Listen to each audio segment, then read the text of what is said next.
Hello everyone, मैं हूं R S Dhoni. आप देख रहे हैं धोनीज मैथ सॉल्यूशन। ठीक है, आज के इस वीडियो में हम लोग जो आपका चैप्टर नंबर 12, ठीक है, नए सिलेबस के अनुसार जो नए बुक है उसके अनुसार चैप्टर नंबर 12 और पुरानी के अनुसार क्या है चैप्टर नंबर 13। ठीक है ना। जो सरफेस एरियाज एंड वॉल्यूम है उसको पूरा ओवरव्यू करेंगे और उसके जो भी फार्मूला कॉन्सेप्ट्स हैं उसको हम पूरा रिवाइज करेंगे। ठीक है ना। चलिए, तो ये ध्यान देना कि ये जो चैप्टर नंबर 12 लिखा हुआ है ये नए सिलेबस के अकॉर्डिंग है। ठीक है ना। जो नई बुक में चैप्टर नंबर 12 होगा और पुराने में क्या होगा, चैप्टर नंबर 13 होगा। कंटेंट सेम है, जो सिलेबस डिलीट हो चुका है वो मैं पहले ही बता चुका हूँ आपको। ठीक है, इसमें फर्स्ट टर्म ऑफ कौन है वो हट चुका है आपका इस लेसन में से। और converging one solid from another, one shape to another, वो भी आपका यहाँ से सिलेबस से हट चुका है। ठीक है ना। तो पूरा इसके जो फॉर्मूले जो वैसे वही नए नहीं है, इसमें वही सारे फॉर्मूले और कॉन्सेप्ट हैं जो नाइन्थ क्लास में आप लोग बेसिकली सारे फॉर्मूले पढ़ चुके हैं। ठीक है ना। लेकिन यहाँ पर उन्हीं का यूज़ करना है एप्लीकेशन से। ठीक है ना। यहाँ पर जो क्वेश्चन है आपके क्या हैं, उनके जो फॉर्मूले आपने जो क्लास 9 में पढ़े थे उन्हीं को अप्लाई करते हुए डेली लाइफ की प्रॉब्लम्स आपको सॉल्व करनी है। ठीक है ना। तो चलिए, सब वो फॉर्मूले क्या है दोबारा एक बार देखें। तो सबसे पहले आते हैं, देखो सरफेस एरिया एंड वॉल्यूम की बात कर रहा है तो इसका मतलब सॉलिड की बात कर रहा है। सॉलिड में सरफेस एरिया होता है और वॉल्यूम होता है, और क्या होता है, दोनों यही निकालते हैं ना आप। ठीक है, तो सबसे पहले आपने बेसिक शेप कौन सा पढ़ा था, क्यूबॉइड। तो शुरू आपने कहाँ से किया, सरफेस एरिया और अगर वॉल्यूम निकालना है सबसे पहले क्यूबॉइड की बात करी आपने। ठीक है, क्यूबॉइड।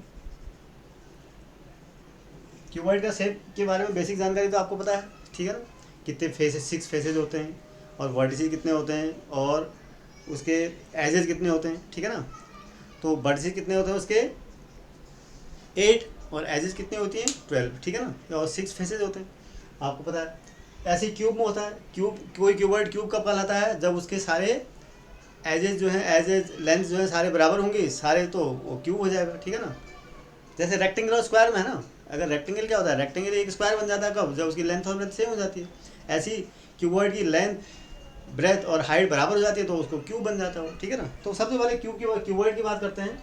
क्यूबॉइड के देखो डायमेंशन में, वैसे आप लोअर क्लास में काफ़ी क्यूबॉइड के बारे में पढ़ चुके हैं। अगर इसकी डायमेंशन एल, बी और एच ले लेता हूँ मैं, where l is the length, b is the breadth and h is the height, तो इसका जो सबसे पहले होगा surface area. Surface area, surface area देखो क्या होता है, 6 फेजेज होते हैं इसके। ठीक है ना। 6 फेज होते हैं, 6 फेजेज का एरिया निकालना है आपको। ठीक है ना। तो टोटल सरफेस एरिया भी कर सकते हैं इसको आप। Total surface area is equal to क्या होता है, 2LB plus BH plus HL। ठीक है ना। इसके अलावा क्या होता है, लेटरल सरफेस एरिया। इसको क्या बोलते हैं, लेटरल। लेटरल मतलब हम कभी भी लेटरल में जब बात करते हैं, लेटरल सरफेस एरिया की बात करेंगे तो इसका क्या मतलब है, लेटरल का मतलब ये हो गया कि हम टॉप और बॉटम को जो है छोड़ देते हैं उसमें। लेटरल का मतलब क्या हो गया कि टॉप का एरिया, सरफेस का एरिया, और बॉटम का एरिया, सरफेस का एरिया, हम दोनों को उसमें से एक्सक्लूड कर देंगे टोटल में से, तो हमको लेटरल मिल जाएगा। अब इसमें क्या होंगे, टॉप और बॉटम का मतलब 2 फेसेस का एरिया हम नहीं लेंगे। अब 2 फेसेस का एरिया नहीं लेंगे हम, 4 फेसेस का निकालेंगे। तो इसको हम लेटरल सरफेस एरिया जो क्यूबॉइड का होगा वो तो होता है आपका 2HL प्लस बी, इसको ऐसे भी लिखते हैं। ठीक है ना। 2HL प्लस बी, ये हो गया लेटरल सरफेस एरिया। ठीक है ना। उसके बाद इसमें क्या होता है, वॉल्यूम। वॉल्यूम ऑफ क्यूबॉइड क्या होता है बेटा, LB/H, ठीक है ना। ये सिंपल सा फॉर्मूला है। एक बहुत एक और इम्पोर्टेंट फॉर्मूला है इसमें, वो क्या है कि लेंथ ऑफ द डायगोनल, कि किसी जो, अगर जैसे आप जिस रूम में आप खड़े हैं वो भी तो एक क्यूबॉइड ही है। ठीक है ना। क्यूबॉइड मतलब जिसमें कोई भी ऐसा 3 डायमेंशनल शेप जिसमें लेंथ हो, ब्रेथ हो और हाइट हो। ठीक है ना। जो रूम है आपका ये भी तो एक क्यूबॉइड है। ठीक है। या फिर कोई क्यूबॉइड में जो लेंथ ऑफ द डायगोनल, उसके डायगोनल, तो लेंथ ऑफ द रॉड या लेंथ ऑफ द डायगोनल, किसी रूम में कितने लंबा आप मैक्सिमम रॉड रख सकते हैं, वो उसकी जो रूम का आप डायगोनल निकालें, डायगोनल लेंथ निकालेंगे। ठीक है। तो डायगोनल ऑफ ए क्यूब या diagonal length, length of diagonal, length of diagonal cube की बात कर रहा हूँ मैं। ठीक है। क्या होता है बेटा, ये L² plus B² plus H² इसका स्क्वायर रूट। ठीक है ना। याद रखना इसको, ये बहुत इंपॉर्टेंट फॉर्मूला है। ठीक है। तो यही तीनों चीज़ पढ़ेंगे आप इसमें क्यूबॉइड में। ठीक है ना। अब आते हैं क्यूब में। ऐसे ही मैं अगर दूसरे जगह की बात करूँ, क्यूब की बात करूँ, तो क्यूब का अगर आपको एक बार क्यूबॉइड का याद हो गया तो क्यूब का तो बहुत आसान काम है। क्यों, क्योंकि क्यूबॉइड और क्यूब में क्या फ़र्क है, सिर्फ सारी लेंथ ब्रेथ और हाइट क्या हो जाती है, सेम होती है क्यूब में, यही तो होता है। यानी in that case l is equal to b is equal to h, suppose मैं इसको ए कह देता हूँ, ठीक है, सारे बराबर है, तो क्या हो जाएगा, टोटल सरफेस एरिया क्या हो जाएगा बेटा, टोटल सरफेस एरिया यहाँ से भी निकाल सकते हो आप, सब में ए रख दो, ठीक है, ये हो जाएगा 6a²। क्यों, ऐसे भी 6 फेसेज होती हैं, एक एरिया का फेस क्या होगा, एक फेस का एरिया a² होगा अगर साइड उसकी ए है तो। और lateral surface area, lateral surface area में जो मैंने बताया था, दो सरफेसेज को हम छोड़ देते हैं, तो 4 ही फेसेज बचे ना, तो 4 फेसेज बचे तो उसका एरिया कितना होगा, एक का एरिया क्या होता था a², तो 4 का हो जाएगा 4a², ठीक है। उसका वॉल्यूम, वॉल्यूम क्या होता है बेटा इसका, एल बी इंटू एच, तो एल की जगह भी ए, बी की जगह भी है ए, एच की जगह भी है, यानी ए इंटू ए क्यूब हो गया, सिंपल सा। और लेंथ ऑफ डायगोनल क्या होगा, लेंथ ऑफ डायगोनल, देखो लेंथ ऑफ डायगोनल कभी भी आपके क्वेश्चन पूछते हैं कि find the length of the longest rod that can be put in a room, जिसकी डायमेंशन आपको दी होगी, तो उसमें लेंथ ऑफ द रॉड जो आप मैक्सिमम लेंथ रख सकते हैं वो किसके बराबर होती है, length of the diagonal of the room के बराबर, ठीक है ना, क्यूबॉइड के लेंथ के, डायगोनल के लेंथ के बराबर होती है, ठीक है। चलिए इज इक्वल टू क्या होगा इसका, अब देखो यहाँ पर क्या होता है, a² यानी 3a² यानी a रूट ए बाहर आ जाएगा, a√3, ठीक है ना। तो ये हो गया क्यूब एंड क्यूबॉइड की बात होगी। अब आप आते हैं किसमें, सिलेंडर में, ठीक है ना। नेक्स्ट कौन सा शेप होता है, सिलेंडर। सिलेंडर में आ जाओ, थर्ड नंबर में शेप आपका है सिलेंडर, ठीक है। देखो सिलेंडर में, सिलेंडर आप शेप जानते हैं कैसा होता है, सिलेंडर का शेप, एक उसमें हाइट होती है, शेप तो आप जानते हैं, बताने की जरूरत नहीं है यहाँ पर, ठीक है ना। सिलेंडर तो आप बहुत से जानते हैं, और सिलेंडर की मतलब यहाँ पर राइट सिलेंडर की बात कर रहा हूँ मैं, ठीक है ना। ये हो गया, इसकी एक रेडियस होता है और ये हाइट होती है, ये हमारा आर है आपकी, ठीक है।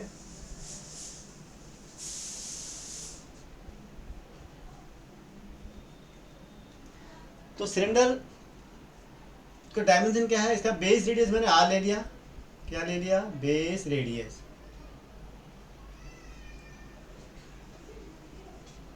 इज इक्वल टू आर, और हाइट क्या ले ली बेटा मैंने इसकी, एच ले लेता हूँ, ठीक है। अब वैसे, अब इसमें देखो, इसमें क्या होता है, अभी तक क्यूब और क्यूबॉइड में आपने क्या पढ़ा था, सारे जो है प्लेन सरफेसेस थे उसमें, ठीक है ना, उसमें कर्व सरफेस नहीं था। इसमें क्या है, दो प्लेन सरफेस होते हैं आपके, फेसेस होते हैं, और एक कर्व होता है। तो इसमें जो लेटरल सरफेस होता है वो क्या होता है, कर्व होता है। तो समटाइम्स हम क्या कहते हैं, इसके जो लेटरल सरफेस एरिया या कर्व सरफेस एरिया, ठीक है ना। तो सबसे पहले हम क्या करेंगे, देखो curve surface area, curve surface area CSA, या लेटरल सरफेस एरिया, इस केस में दोनों, अब सॉलिड क्यूबॉइड में हमने क्यों नहीं कहा कर्व सरफेस एरिया, क्योंकि उसमें कर्व होता ही नहीं ना। तो इसमें लेटरल की मैंने कहा जब लेटरल निकालते हैं तो इस एरिया निकालते हैं, तो उसको हम कब छोड़ देते हैं, टॉप और बॉटम का एरिया को हम हटा देते हैं उसमें से, ठीक है ना, उसको नहीं कंसिडर करते हैं। तो इसका मतलब क्या होगा, अगर टॉप को हटा देंगे, वो प्लेन सरफेस होता है, और सॉरी बॉटम को हटा देंगे, टॉप को, दोनों को हटा देंगे, वो प्लेन सरफेस है, और ये कर्व, खाली कर्व बचेगा फिर। तो कर्व सरफेस एरिया सिलेंडर के इसमें, या लिटरल सरफेस एरिया इक्वल क्या होता है, 2πr/h, ठीक है। अब अगर टोटल सरफेस एरिया की बात करेंगे, क्या करेंगे आप, इस कर्व सरफेस एरिया में आप उसका एरिया ऑफ बेस और एरिया ऑफ टॉप और बॉटम दोनों को आप प्लस कर देंगे। अब ये क्या होते हैं, बेस और बॉटम क्या होते हैं इनके, बेस और टॉप जो है क्या होते हैं, सर्कुलर होते हैं, सर्कुलर, रेडियस आ रहा है उसकी।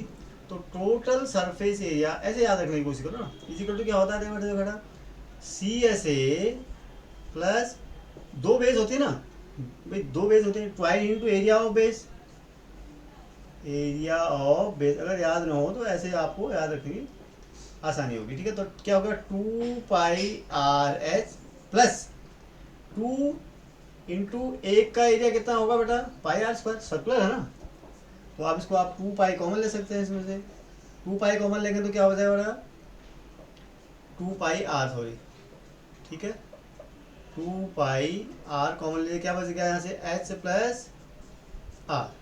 तो this is the total formula for total surface area of a cylinder, ठीक है ना, ऐसे निकालेंगे इसको।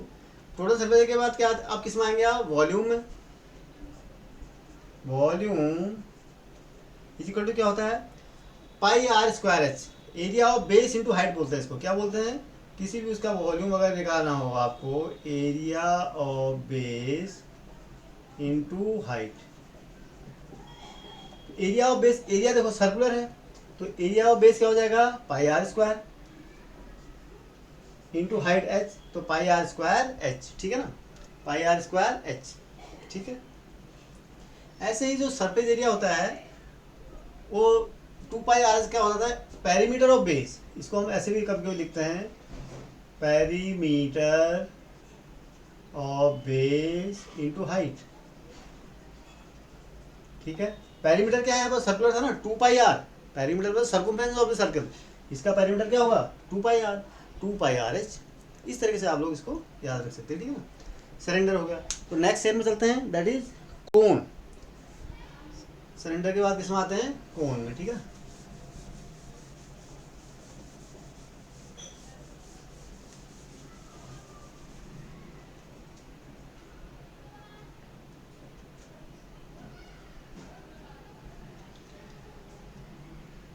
अच्छा, एक यहाँ पर एक थोड़ा सा और एक और काम कर लेते हैं उससे पहले, हॉलो सिलेंडर। नेक्स्ट सिलेंडर आप किसी बात करेंगे, हॉलो, हॉलो सिलेंडर, ठीक है। हॉलो सिलेंडर आप अगर हो, देखो सिलेंडर हॉलो का होगा, बीच में से आप सॉलिड ना हो, देखो ये ऐसे होता है, उसमें कैसे बनता है,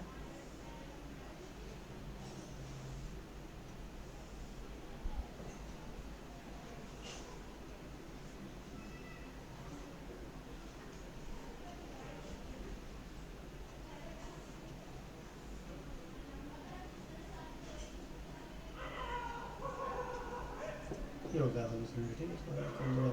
सही बनाते हैं, सही बनाते हैं, 1 मिनट।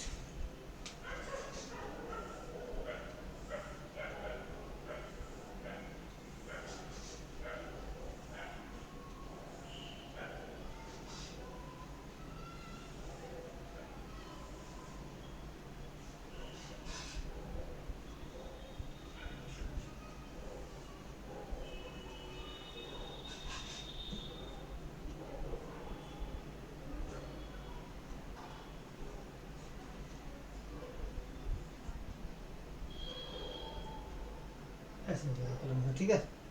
ये बीच में हॉलो है और ये सॉलिड है, ठीक है। ये सब शेडेड पोर्शन क्या है, सॉलिड है,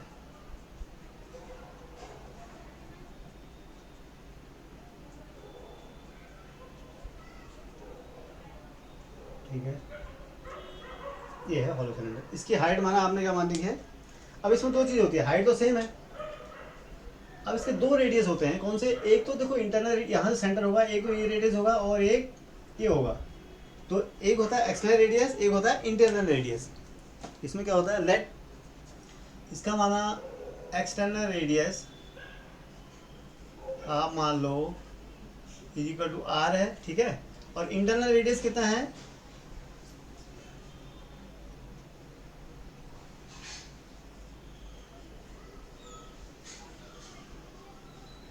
स्मॉल आर है, ठीक है। तब क्या निकालना है, तब इसका देखो कर्व सरफेस क्या होगा, कर्व सरफेस एरिया कैसे निकालेंगे आप इसका, कर्व सरफेस एरिया देखो C S A, C S A क्या होगा, कर्व सरफेस क्या होगा, एक तो बाहर का तो एरिया होगा ही होगा, और क्या होगा एक अंदर खोखला पोर्शन है वो भी तो एरिया होगा, वो भी तो कर्व वही है। तो यानी क्या हो जाएगा, बाहर का एरिया आपने पढ़ा था, अगर रेडियस सर्कल आर है 2 pi r h plus 2 pi small r h, अंदर वाले का रेडियस क्या, अंदर वाले का सर्फेस कर्व सरफेस क्या हो जाएगा 2 पाई स्मॉल आर एच, ठीक है ना। तो क्या हो जाएगा 2 pi h r plus r, this is the formula for curve surface area of this hollow cylinder, ठीक है ना। अब इसका टोटल सरफेस एरिया कैसे निकालेंगे, देखो ध्यान देने वाली बात है, टोटल सरफेस, इसको कभी भी आप अगर हॉलो सिलेंडर को देखना, ठीक है ना, बहुत से आपके घरों में एग्जाम्पल ऐसे मिल जाएंगे हॉलो सिलेंडर के। अब टोटल सरफेस एरिया में क्या होगा, कैसे निकालो, टोटल सरफेस एरिया में एरिया ये तो होगा ही होगा, देखो कर्व सरफेस एरिया तो होगा, यानी 2 pi r h plus 2 pi small r h, ये तो होना ही होना है, ठीक है ना, टोटल में। इसके अलावा कौन सा सरफेस जुड़ेगा, कौन सा एरिया जुड़ेगा इसमें, ये वाला एरिया जो ब्लैक किया हुआ है, जो शेडेड पोर्शन है, ये भी तो एरिया होगा, ठीक है ना, ये वाला एरिया, ठीक है। ये कौन कितना एरिया होगा, देखो ये क्या होगा, एक का वॉल्यूम करूं तो ये देखो बाहर वाले का एरिया क्या होता है, pi r square minus pi r square into एक का एरिया इतना होगा तो दो का आप 2 से मल्टीप्लाई करना पड़ेगा, जितना एरिया इतना यहाँ, इतना यहाँ, ठीक है ना। अब इसको आप सिंप्लीफाई कर सकते हैं, ठीक है ना, ये ऐसे भी लिख सकते हैं इसको आप, तो ये आप सिंप्लीफाई कर लो, कोई दिक्कत नहीं है, ठीक है ना। तो क्या हो जाएगा 2 pi r s plus 2 pi r s small r s plus 2 pi r square minus pi r square, ठीक है ना। पाई आर स्क्वायर तो एरिया हो जाएगा यहाँ से यहाँ तक पूरा, और ये पाई आर स्क्वायर मतलब ये वाला एरिया अंदर का, ठीक है ना। अब आते हैं कौन में, अच्छा वॉल्यूम, वॉल्यूम इक्वल कितना होगा इसका, वॉल्यूम ऑफ द मैटर, हाँ वॉल्यूम तो आपने देखा नहीं, वॉल्यूम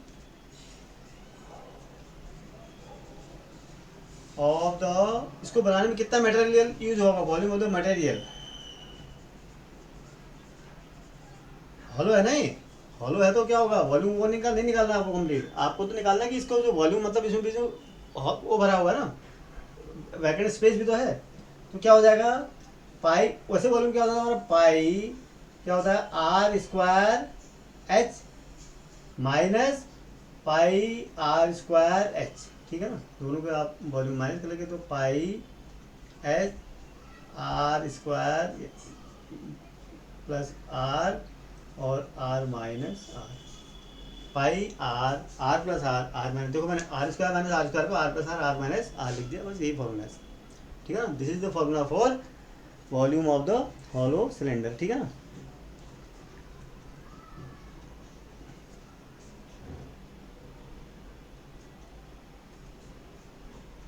ठीक है, चलिए आते कोन में,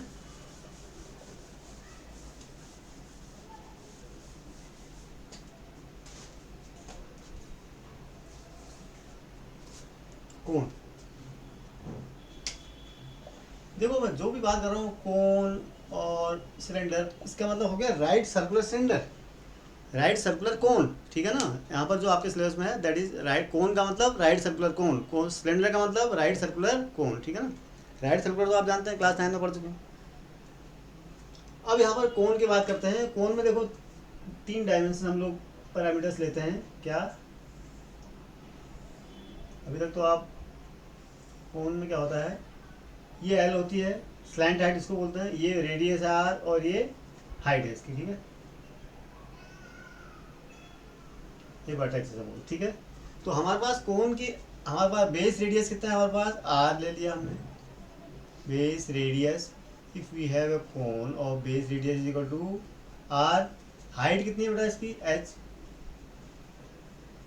height is equal to h and slant height, slant height is equal to l, तब क्या होगा कर्व सरफेस एरिया, देखो इसमें भी क्या होता है कर्व सरफेस एरिया, कर्व मतलब एक कर्व होता है और इसमें 2 ही फेसेस तो होते हैं, एक कर्व होता है और एक प्लेन सरफेस होता है, तो मैं कर्व सरफेस एरिया की बात कर रहा हूँ, it is your pi r L, ठीक है।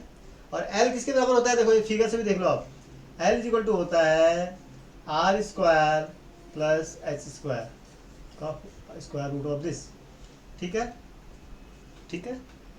और टोटल सरफेस एरिया क्या होगा बेटा इसका, टोटल सरफेस एरिया में क्या जोड़ोगे आप, भाई कर्व सरफेस एरिया तो जोड़ोगे, सी ऐसे तो है ही है, प्लस इसमें क्या प्लस हो जाएगा इसका जो एरिया ऑफ द बेस है, एरिया तो बेस तो सर्कुलर ही है ना, जिसका रेडियस आर है आपका, तो सर्किल का एरिया तो आप जानते हैं, तो equal to pi r square, यानी एरिया ऑफ बेस लिखता हूँ 10 प्लस area of base is equal to pi r l plus pi r square, ठीक है ना। एरिया ऑफ बेस कितना हो जाएगा pi r square, pi r common ले लो आप यहाँ से, पाई आर कॉमन ले लो तो क्या बचेगा बेटा एल प्लस आर, ये बच गया सिंपली। तो this is the formula for total surface area of a right circular cone, ठीक है ना। Now volume, volume of the cone क्या हो जाएगा बेटा 1/3 पाई आर स्क्वायर एच, देखो यहाँ पर क्या होता है 1/3 वॉल्यूम, आप देखो सिलेंडर और उससे मिलता हुआ है कुछ, आप ये पता चल रहा है, सिलेंडर में क्या होता था पाई आर स्क्वायर एच और वॉल्यूम में क्या है, सॉरी कोन में क्या है 1/3 पाई आर स्क्वायर। इसका यहाँ पर से एक और चीज़ कंक्लूड हम कर सकते हैं क्या, अगर हमारे पास एक सिलेंडर हो और एक कोन हो जिसका बेस, दोनों का बेस रेडियस आर हो और दोनों की हाइट एच हो, ठीक है। क्या कहा मैंने कि हमारे पास दो शेप्स हैं, दोनों, एक सिलेंडर है एक कोन है, दोनों का बेस रेडियस आर है, यानी कोन का भी रेडियस बेस रेडियस आर है और सिलेंडर का भी बेस रेडियस आर है, और दोनों की हाइट एच है, कोन की भी हाइट एच है और सिलेंडर की भी हाइट एच है। तो इस केस में जो कोन का वॉल्यूम होगा that will be 1/3 of the volume of the cylinder, ठीक है ना। ये फॉर्मूला से भी आपको पता चला है 1/3, ये तो वॉल्यूम ऑफ सिलेंडर था ही था, पाई आर स्क्वायर एच, ठीक है। चलिए नाउ कम टू स्पेयर। फिर कौन सा नेक्स्ट शेप आपका है, स्पेयर, ठीक है। स्पेयर में आते हैं। ये सारे जो फॉर्मूले हैं ना आप क्लास 9th में अच्छी तरह से पढ़ चुके हैं इसको, ठीक है। तो now come to spare,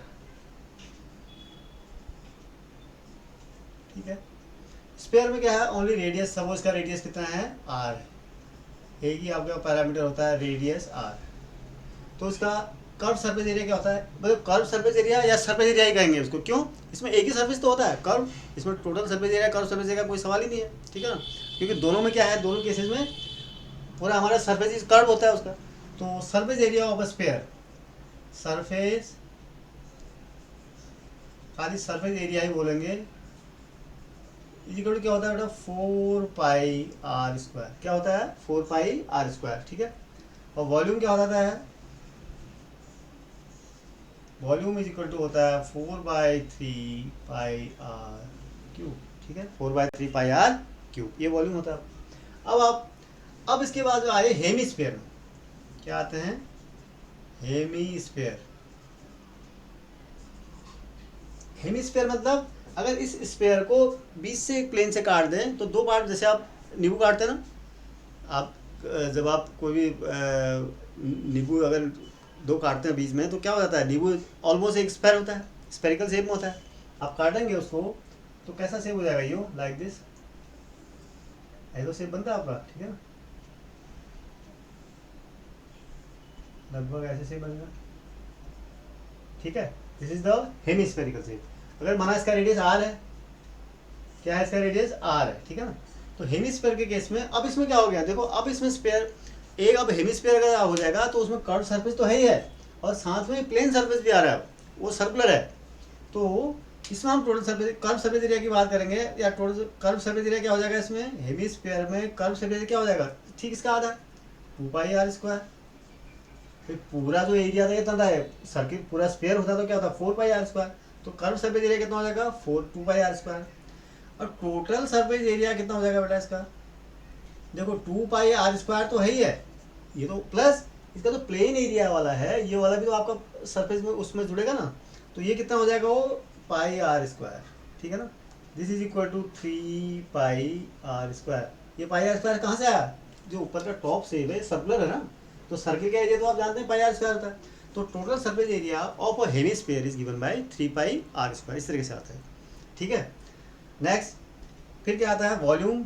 volume तो भैया आधा ही होगा, वॉल्यूम में तो कोई एडिशन होना नहीं है। वॉल्यूम तो जब 4/3 पाई आर क्यूब था तो यहाँ पर 2/3 पाई आर क्यूब हो जाएगा, इसका आधा है 2/3 pi r cube. This is the formula for volume of a hemisphere, ठीक है ना। चलिए